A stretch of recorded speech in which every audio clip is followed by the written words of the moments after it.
Hello, I am Peter Okocha. Welcome to Focus on Africa. Our top stories. Clashes continue in Abuja. Security forces have fired tear gas and protesters say bullets too. The police, they blocked the way. They started shooting tear gas and they used bullets. Tackling food loss in Malawi, we meet the farmers going to extra lengths to protect their produce. They're essential for the planet's biodiversity, but a new report says more needs to be done to protect wetland areas, especially in Africa. Also on the program, a comic book hero on crutches. This is Konza, and her creator hopes that her powers will include changing attitudes to disability in Africa. We can gradually make cerebral palsy and other neurological conditions or other disabilities for that matter seem normal in society. And in sports, Ghana international Daniel Amate pays his personal respects to the Leicester City owner who was killed in a helicopter crash.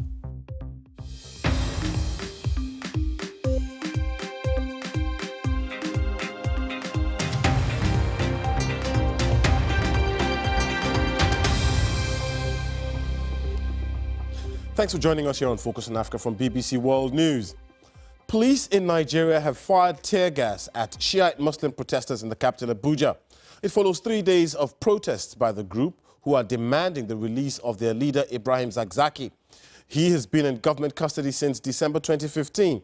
Officials say 3 people were killed in the latest skirmishes while 4 soldiers were injured, but the group, the Islamic Movement of Nigeria, claims at least 15 of its members were killed when the army opened fire yesterday. Chris Ewoko has been at the protest today. Hundreds of members of the Shia Muslim sect gathered on the streets of Abuja and protested in procession through various streets. First of all, they gathered at the premises of the National Human Rights Commission. From there, they moved, intending to converge on Eagle Square, the center of Abuja, but they were blocked by a combined team of the military, the army, and police, and tear gas were fired at them to try to disperse them. But they seemed undaunted. They regrouped again and followed other streets.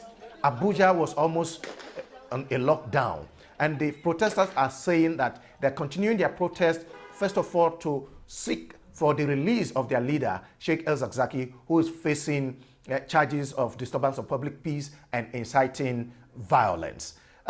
Today is the 3rd day that the procession has been on, which the group say is a symbolic procession. First, for the remembrance of, in commemoration of one of their leaders, who is the son of Prophet Muhammad, as well as also to ask the government and the security agencies to release their leader. The army claimed that 3 of the members were killed, but the group said that in the various clashes so far, at least 30 of their members have been killed, with several others injured. On reaching Abia House, the police, they blocked the way. They started shooting tear gas and they used bullets. So many people were confirmed dead. The crisis with the Shia Muslim group started in December 2015, where the group clashed with the military. Many of their members were killed, and their leader, Sheikh Ibrahim El-Zakzaki, and his wife were arrested and detained here in Abuja. Since then, the group has organized protests, rallies, and procession within the capital city, asking the government to release their leader. Well, since Chris Ewoko filed that report, we've heard from Issa Misau, the chairman of the Senate Committee on the Police. This is what he had to say. I'm not laying blame to the government, I'm not blame to them, but I know that we must find a very peaceful way of resolving this issue. If it means releasing their leader under house arrest, where we will regulate their, will allow some people to be visiting him, that will even make the government to have more intelligence on these people. Well, let's delve a little deeper into this story now and speak to security analyst Tanwa Ashiru, who is in Lagos. Now, Tanwa, I know this is just the 3rd day of this round of protests, but since December 2015, there have been protests in Abuja at least once every other month. Would you say that the military's response this time around has been heavy-handed? No, not at all. Well, it depends on really which direction you're looking at it from. Now, just a little background on exactly what happened. There are actually two different narratives on what occurred initially. The first one was, they say that the people proceeded towards a military checkpoint. The troops there didn't allow them proceed. They insisted they were going to go, and they started pelting the troops with sticks and stones, and the troops responded with firepower. Now, the other version, which is what the military is saying, is that the troops were actually transporting some ammunition somewhere, and they got to the procession. The people wouldn't let them go and started pelting them, and then eventually they responded with firepower. So either way, really what it shows you is that there needs to be a better response. You know, we run a security consulting company. We tell people ahead of time, before you go anywhere, you need to figure out what the route risks are. Figure out what's going on along those routes and see if it's good to travel around that time.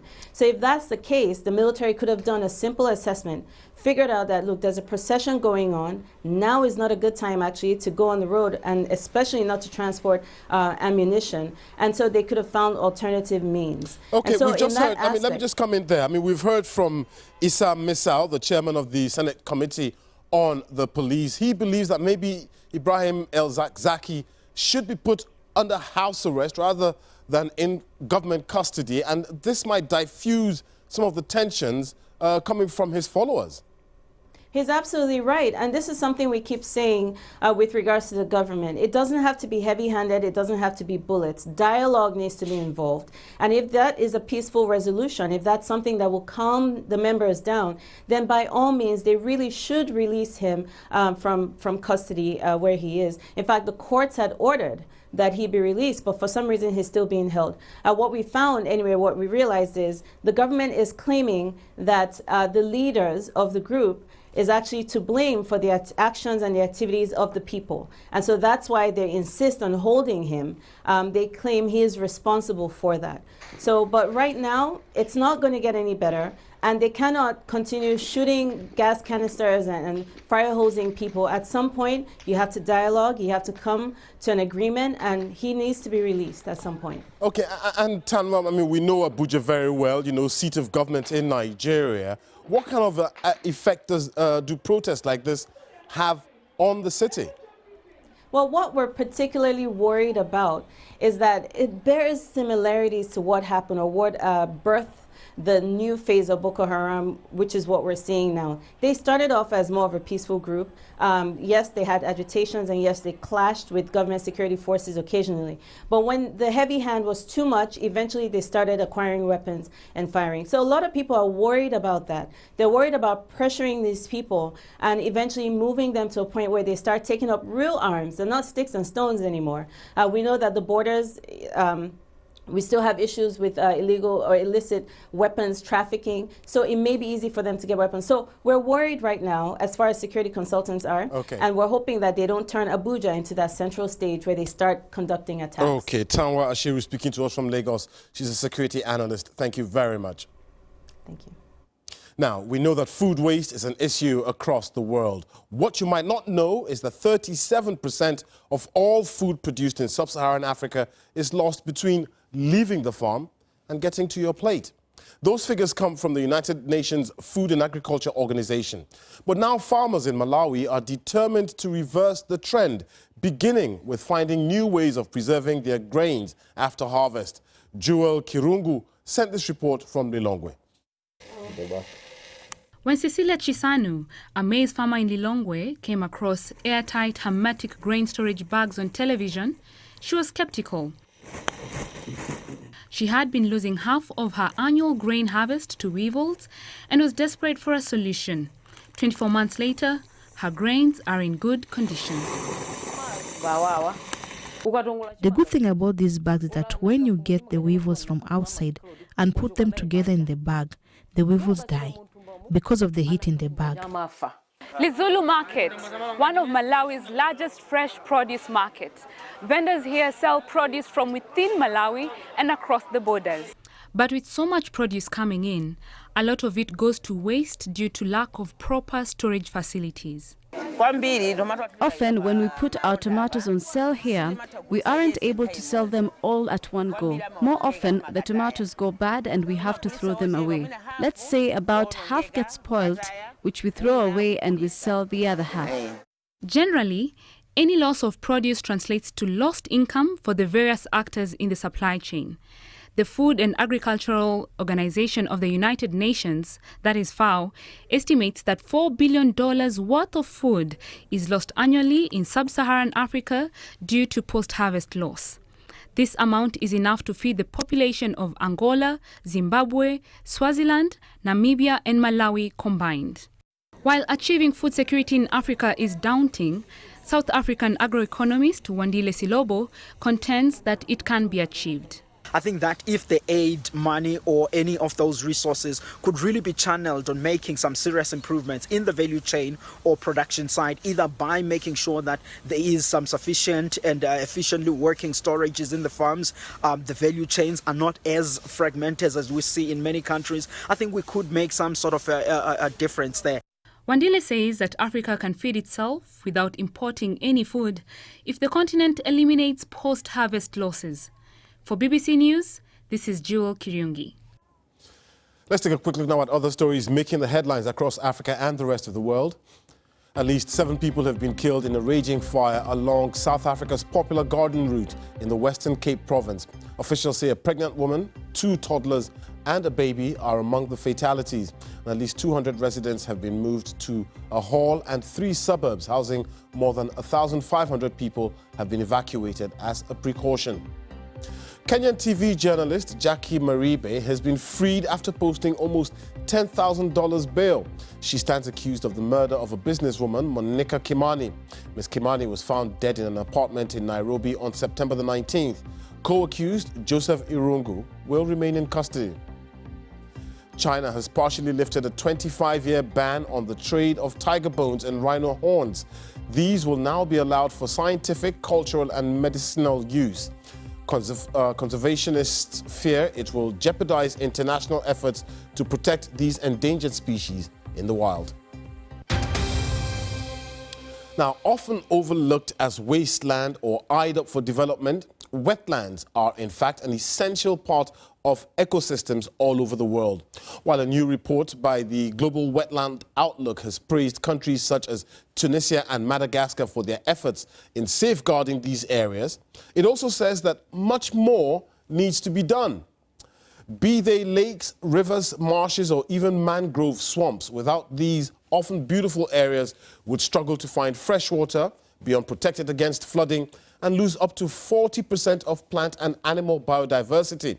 But according to the report, rapid urbanization means we've lost around a third of these wetlands globally in the last 50 years.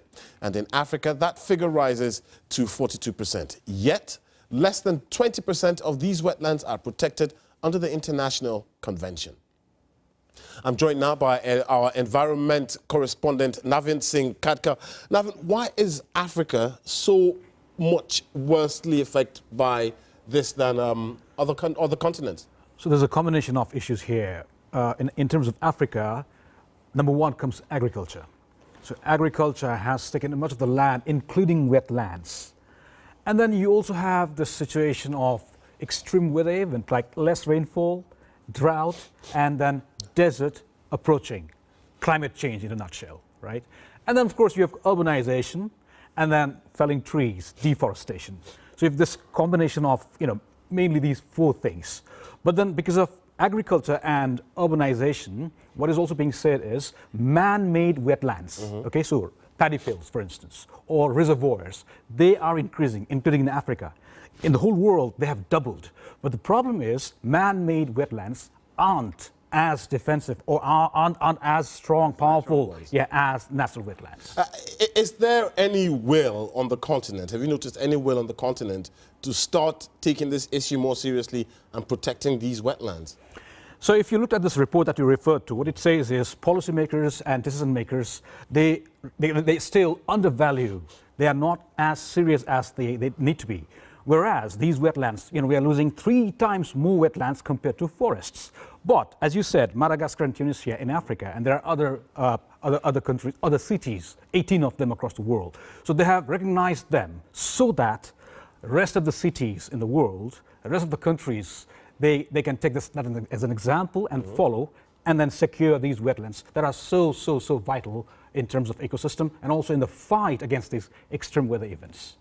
I mean, you talk about development and farming, and I know that in certain parts of the continent, erosion is a big problem now because these wetlands have been encroached upon. Just remind us of what the consequences will be if we don't take care of our wetlands. So in totality, you see, it's a part of the ecosystem. If you lose them, then there will be problems. But then first and foremost, even in this recent meeting that ended this week, was that, that you have to have these wetlands in the fight against extreme events, mainly floods. So floods either from extreme rainfall or even from storm surges. We're talking about typhoons, hurricanes, cyclones, and all that. And Nigeria, it's vulnerable. Its coastal cities are vulnerable to those surges. So in the fight against all those, these wetlands, they act as sponge. They soak in those extra water and keep them there. They regulate the water. And that apart, the issue of fresh water and also recreation. And then, of course, biodiversity support. What you have all this Africa, known for its flora and fauna, tourism, wildlife. It's all there. So in a nutshell, you have to have all this if you are to fight of this climate change and also to carry on with a robust ecosystem. Okay. Navin Singh Katka, thank you very much for talking to us here on Focus on Africa. Thank you. This is Focus on Africa from BBC World News. Still to come, rediscovering forgotten black figures. We meet the Senegalese artist who is making sure of his place in history. I'm Peter Okwachi. The top story this hour. There have been deadly clashes in Nigeria as a group of Shiite Muslims take to the streets of Abuja protesting the detention of their leader. At least 3 people have been killed so far. Now, in his first solo exhibition here in the UK, Senegalese artist Omar Victor Diop appears as the main character of his photographs to revisit the narrative of black people celebrating stories of notable yet unknown Africans in the diaspora and the way they have interacted with the rest of the world. Genevieve Sanyo went along to find out. These much-forgotten characters, inspired by classical paintings, had great destinies. And it is the artist himself who lends his body to provide a reinterpretation of our collective memory. This is Omar Victor Diop's first solo exhibition in the UK with 2 series, Liberty and Project Diaspora, and they're both looking at the struggle of Africans outside of Africa. Diaspora is a series about some of the most influential yet most unknown Africans who were either brought to Europe or other parts of the world as slaves or sent by their kingdoms as diplomats, who became very influential, writers, soldiers, army generals, and somehow they were left out of the history books. In both world wars, the African colonies contributed a lot. The human cost has been tremendous. Of course, it's about history of black people, but it's human history.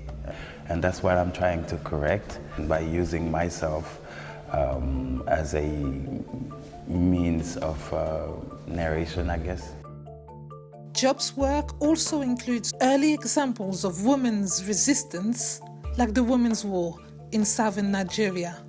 This happened in 1929. It was in Nigeria, and women from the Igbo tribe, they actually realized that the British rule was implementing a system that was setting women aside. Basically, it's the story of women standing up for their rights and trying to preserve the role that they had already played in their traditional society. Great stuff, isn't it? You're watching BBC Focus on Africa. It's now time for some sports. And Mimi, more tributes being paid to which I in what Dana Prabha. Exactly, Peter. And Ghana's Daniel Amate went to the King Power Stadium today to pay his personal respects to the Leicester City owner, which I see Wat Dana Prabha, as you can see behind me, who was killed on Saturday in a helicopter crash, along with 4 other people. Amate is recovering after getting injured over the weekend in their match against West Ham and had to have surgery. Meanwhile, Manchester City's Riyad Mahrez dedicated his match-winning goal over Tottenham Hotspur last night to the Leicester City owner. The Algerian international spent 4 years at the club. He was part of the team that had a fairy tale season when they won the league back in the 2015 to 2016 season. Riyad Mahrez spoke after the match about how difficult things were at the moment. I was very close to him, very, very close. It was like a dad for us, you know, for me. I spent many memories with him. It was shocking and heartbroken to hear this news, and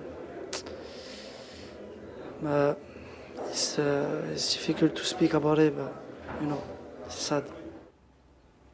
And Nigeria has named the squad for the upcoming Africa Cup of Nations qualifier against South Africa.